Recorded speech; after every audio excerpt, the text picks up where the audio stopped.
कान मेरे जूते कहाँ रखे हैं? मुझे बाहर जाने में देर हो रही है। तभी मालती कमरे में आती है। ये रहे आपकी जूते। मैं इन्हें साफ करने के लिए ले गई थी। अरे वाह, तुम कितनी समझदार हो। मेरे बिना कुछ कहे ही सारे काम कर देती हो।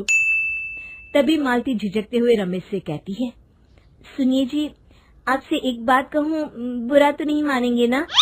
अरे नहीं नहीं, बेफिक्र होकर कहो। शादी से पहले मैं अपने मायके में नौकरी करती थी। मैं चाहती हूँ कि अब मैं फिर से नौकरी करना शुरू कर दूं। वैसे भी सारा दिन घर में बोर हो जाती हूँ। देखो मालती, तुम्हारे नौकरी करने से मुझे कोई ऐतराज नहीं है, लेकिन तुम्हें एक बात बता दूं, हमारे खानदान में आज तक कभी किसी औरत ने नौकरी नहीं की। फिर भी एक बार तुम माँ से पूछ कर देखो, अगर वो तुम्हें नौकरी करने की इजाजत दे देती है तो अच्छी बात है। रमेश वहाँ से चला जाता है। फिर उसी शाम मालती अपनी सास के पैर दबा रही होती है। तभी उसकी सास मालती से कहती है, अरे क्या बात है बहू, आज तो ठीक तरह से मेरे पैर नहीं दबा रही। किसी ख्याल में खोई पड़ी है क्या? मैं भी तो जानूं आखिर बात क्या है। दरअसल वो माँ जी। अरे हाँ हाँ बोलो, इतना सोच क्यों रही हो? माँ जी, अगर आप बुरा न माने तो मैं नौकरी करना चाहती हूँ। घर के काम करने के बाद मेरे पास काफी वक्त बच जाता है। मालती की ये बात सुनकर उसकी सास गुस्से में कहती है, अरे बहू, तेरी तबीयत तो ठीक है ना? आज ये कैसी बहकी बातें कर रही है?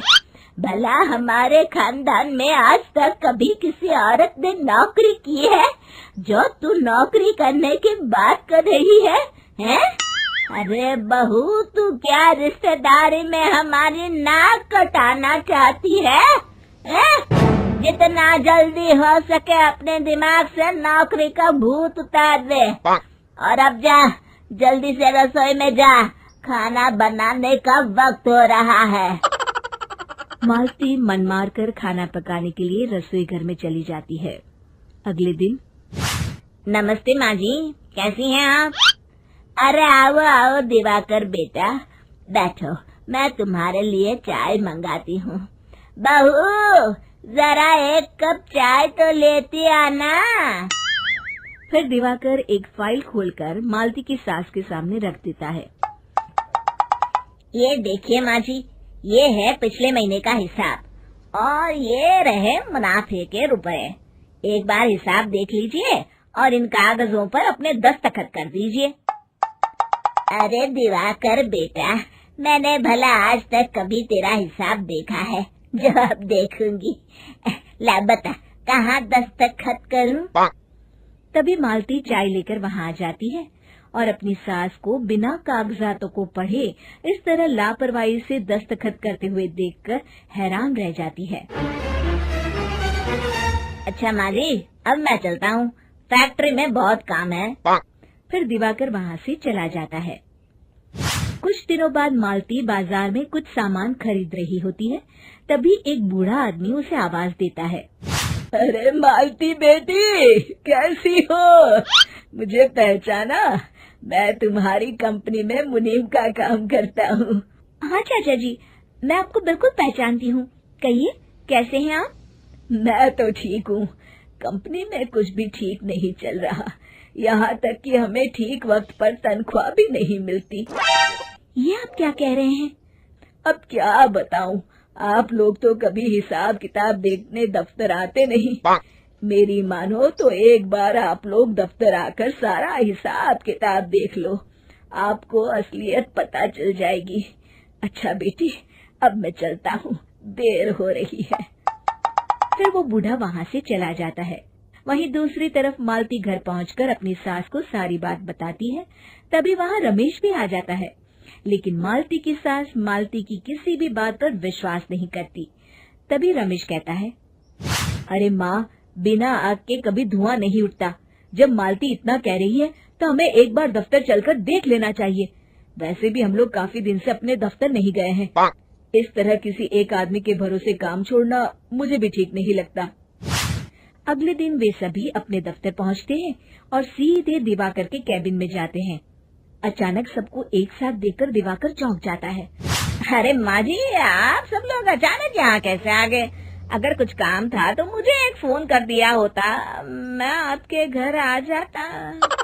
तभी मालती की सास कहती है, अरे दिवाकर बेटा, आज मैं हिसाब देखने दफ्तर आई हूँ, जरा मुझे पिछले 6 महीनों का हिसाब दिखाना तो बेटा। दिवाकर घबराते हुए हिसाब की फाइल मालती की सास को देता है। मालती की सास फाइल लेकर मालती को देती है और कहती है, ले बहू, देख ले हिसाब। मालती फाइल को बड़े गौर से देखती है और अगले ही पल उसे सारी गड़बड़ी समझ में आ जाती है। वो अपनी सास से कहती है, माँ जी, मुनीम चाचा बिल्कुल सही कह रहे थे। हमारी कंपनी में पिछले 6 महीनों में जितना मुनाफा हुआ है, हमें उसका आधा पैसा भी नहीं मिला। यूँ समझ लीजिए कि 1 रुपये में सिर्फ चवन्नी ही हमारे हाथों में आई है।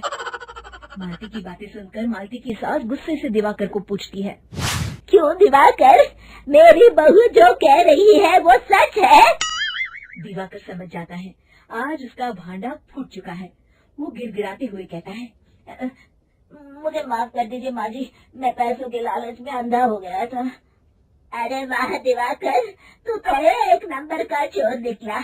इतने दिनों से मैं तुझ पर आंख बंद करके भरोसा करती रही और तू मुझे ही चुना लगाता रहा। अभी के अभी निकल यहाँ से और दोबारा अपनी शक्ल मत दिखाना। दिवाकर वहाँ से भाग जाता है। मालती की सास मालती को शाबाशी देते हुए कहती है, बहू, आज मैं समझ गई कि पढ़ाई लिखाई हमारी जिंदगी में कितनी जरूरी है। मैं बहुत किस्मत वाली हूँ जो मुझे तुझ जैसी बहू मिली है।